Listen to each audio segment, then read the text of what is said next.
കർത്താവ് തൻ്റെ പദ്ധതി തന്നെ സ്നേഹിക്കുന്നവർക്ക്, എളിമയുള്ളവർക്ക് വെളിപ്പെടുത്തി കൊടുത്തുകൊണ്ടേയിരിക്കും. എന്താണ് നടക്കാൻ പോകുന്നതെന്ന് അത് ഇന്നും ഇന്നലെയും തുടങ്ങിയതല്ല. പണ്ട് തൊട്ടേ കർത്താവ് അങ്ങനെയാണ്. അത് ശക്തർക്കല്ല, ബുദ്ധിമാന്മാർക്കല്ല. ഈശോ പറയുന്നത് പോലെ ഏറ്റവും നിസ്സാരരായവർക്ക് ദൈവം തൻ്റെ പദ്ധതി വെളിപ്പെടുത്തി കൊടുക്കും. അതിൻ്റെ ഒരു ഗ്ലിംസ്, ഒരു ചെറിയ കാഴ്ച അവർക്ക് സമ്മാനിക്കും.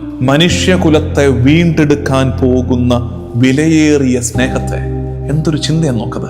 കുറേയൊക്കെ നമ്മുടെ ചങ്കിലേക്ക് തുളഞ്ഞു കയറും മുനയുള്ളൊരു വാക്യം അഗസ്തീനോസ് പുണ്യാളം പറയുകയാണ്, Mary loved Judas calculated. Mary loved Judas calculated. മറിയം സ്നേഹിച്ചു, യൂദാസ് കണക്ക് കൂട്ടി. നമ്മൾ ഇതിനകത്ത് ഏതിൽ ഉൾപ്പെടുമെന്ന് പരിശോധിക്കണേ. മറിയം ഒരു വശത്ത് സ്നേഹിക്കുന്നു, യൂദാസ് ഇപ്പുറത്ത് കണക്ക് കൂട്ടുന്നു.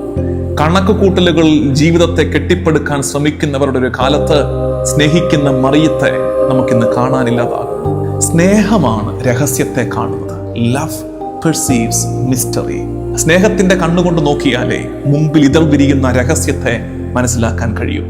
Love perceives the mystery and greed blinds the heart. സ്നേഹം രഹസ്യത്തെ കാണുമ്പോൾ ആർത്തി ഹൃദയത്തെ അന്ധമാക്കി കളയും. ഇന്നും അതല്ലേ സംഭവിക്കുന്നത്? ആർത്തി മൂക്കുമ്പോൾ ബന്ധങ്ങൾ മുറിഞ്ഞു പോകുന്നത്.